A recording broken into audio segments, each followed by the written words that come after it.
के पद किया था, नेताजी का चश्मा किया था। आज हम सूरदास के पद करेंगे। तो आप सबसे निवेदन है कि आप सब अपनी पुस्तक जो है उसे खोल लें।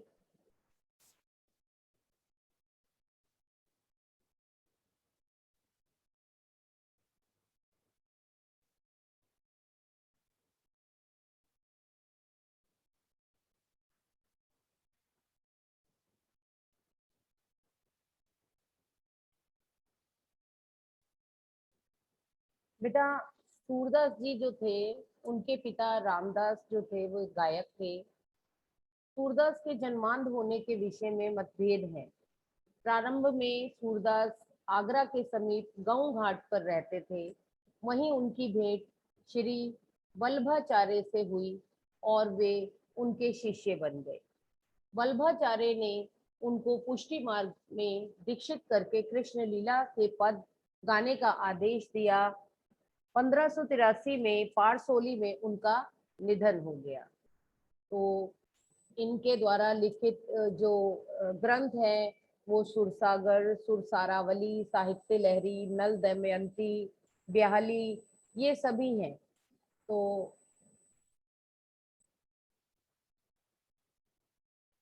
इनके पदों के अंतर्गत आपको बताना चाहूंगी कि इन्होंने सूरदास के पद जो है इसकी रचना की।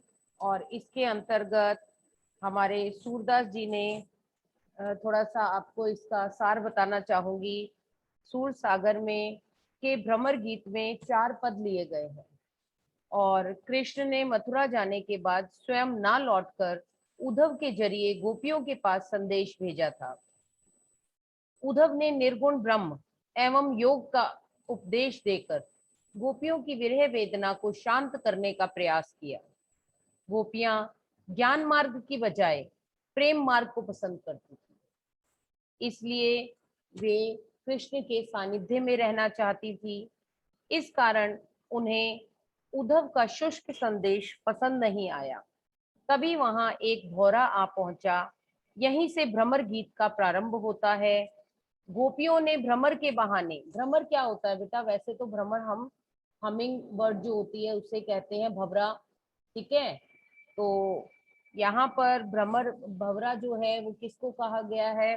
उद्धव को कहा गया है, ठीक है।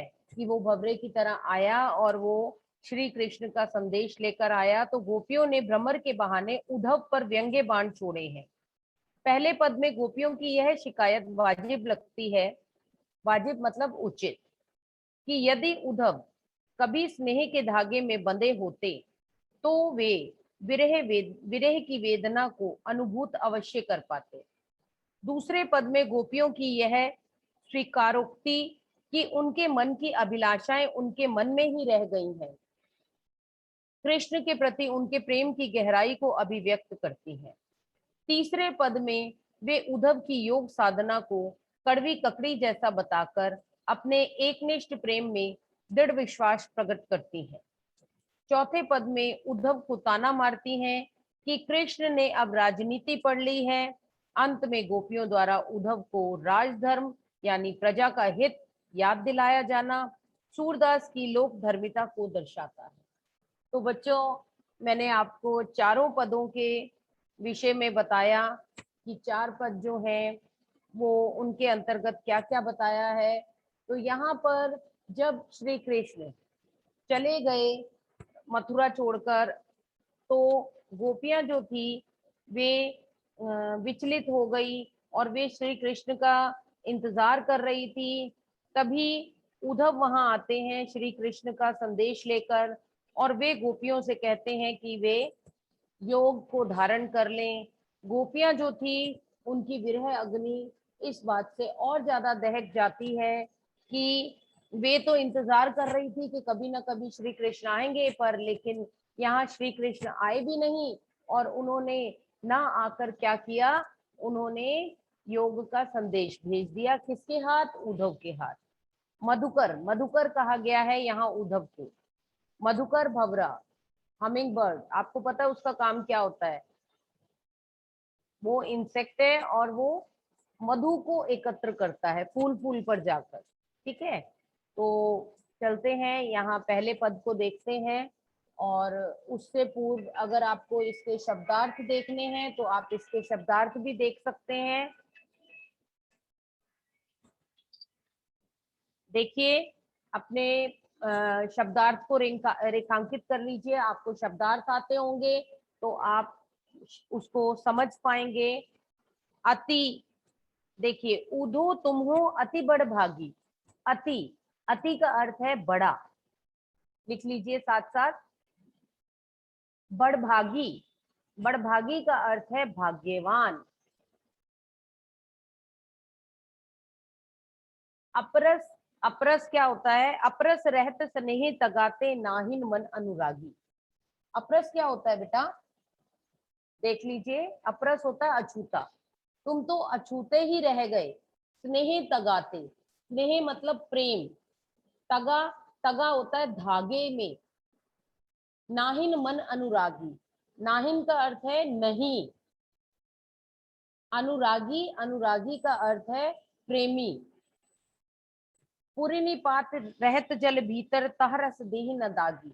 पुरिनी क्या होता है बेटा? पुरिनी होता है कमल के पत्ते के लिए कहा गया है। पुरनी मतलब कमल, पुरनी पात, पात मतलब पत्ता। ठीक है, पुरनी पात मतलब कमल का पत्ता।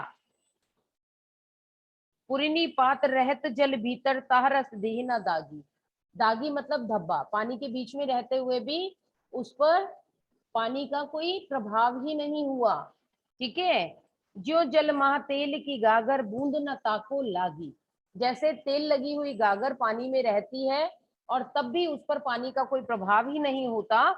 ठीक है, प्रीति नदी में पांव न बोरे और दृष्टि न रूप परागी। परागी होता है मुग्ध होना। ठीक है, बोरियो, बोरियो का अर्थ होता है डुबोना। ज्यो, ज्यो का अर्थ होता है जैसे।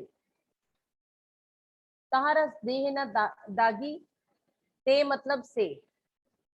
आगे देखिए, सूरदास अबला हम भौरी गुड़ चाटी जो पागी। गुड़ चाटी जो पागी, जिस प्रकार चींटी जो है गुड़ में लिपटी रहती है, उसी प्रकार हम कृष्ण के प्रेम में अनुरक्त हैं। तो मैंने आपको शब्दों के अर्थ बताए। अब हम जो पहला पद है इसको देखेंगे और इसको समझने का प्रयास करेंगे। तो आशा है सबको शब्दार्थ समझ आए होंगे। अब आगे चलते हैं बच्चों। उधो